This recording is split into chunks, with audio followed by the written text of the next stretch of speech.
आज हम political theory के इम्पॉर्टेंट सब्जेक्ट डेमोक्रेसी के हिस्टोरिकल बैकग्राउंड के बारे में पढ़ने वाले हैं। क्या डेमोक्रेसी एक ही दिन में बन गई थी?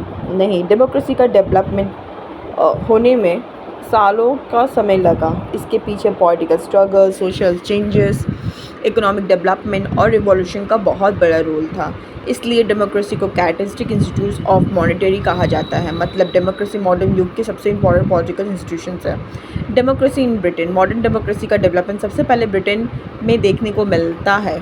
17वीं सेंचुरी में ब्रिटेन में किंग के पास बहुत ज़्यादा पावर थी, लेकिन सिविल वॉर, पॉलिटिकल मूवमेंट्स के बाद पार्लियामेंट्स की पावर बढ़ गई और राजा की पावर कम हो गई। शुरू में सिर्फ अमीर और प्रॉपर्टी ओनर्स को वोट देने का अधिकार था। धीरे धीरे रिफॉर्म आए और वर्कर्स और मिडिल क्लास को भी वोटिंग के राइट्स मिले।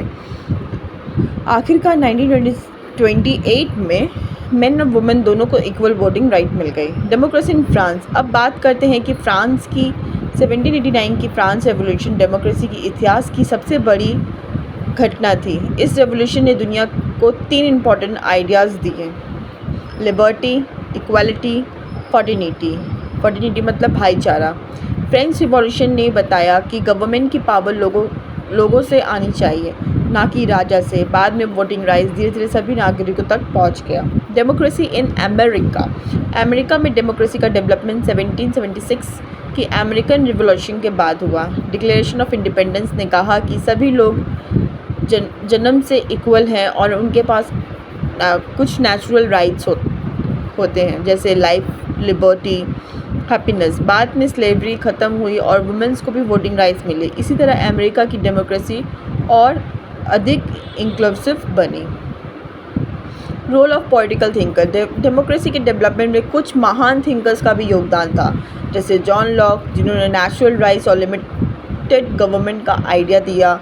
जीन जैक रूसो ने कहा कि असली सॉवरेनिटी लोगों के पास होती है। थॉमस ने कहा कि मोनार्की का विरोध किया और पीपल गवर्नमेंट को समर्थन किया। इनके जो आइडियाज़ थे वो बहुत मॉडर्न डेमोक्रेसी को फाउंडेशन में मजबूती दी। 19 और 20 सेंचुरी में डेमोक्रेसी यूरोप से दुनिया के अन्य देशों तक फैल गई। सेकेंड वर्ल्ड वॉर के बाद एशिया और अफ्रीका की कई देश आज़ाद हुए। उन्होंने डेमोक्रेटिक गवर्नमेंट अपनाई। इंडिया ने भी 1950 में अपना कॉन्स्टिट्यूशन लागू किया और यूनिवर्सल अडल्ट फ्रेंचाइज के माध्यम से हर 18+ नागरिक को वोट देने का अधिकार दिया। इसलिए हम कहते हैं कि डेमोक्रेसी एक हिस्टोरिकल प्रोसेस है। ये एक दिन में नहीं बनी, बल्कि ब्रिटेन, फ्रांस, अमेरिका के स्ट्रगल्स, रिवॉल्यूशंस और पॉलिटिकल थिंकर्स के आइडियाज़ के माध्यम से धीरे धीरे विकसित हुई। आज डेमोक्रेसी दुनिया की सबसे लोकप्रिय और बहुत ही सिंपल सा शासन करती है। Democracy is a result of long historical process involving political struggle, social changes, economic development and revolutionary ideas.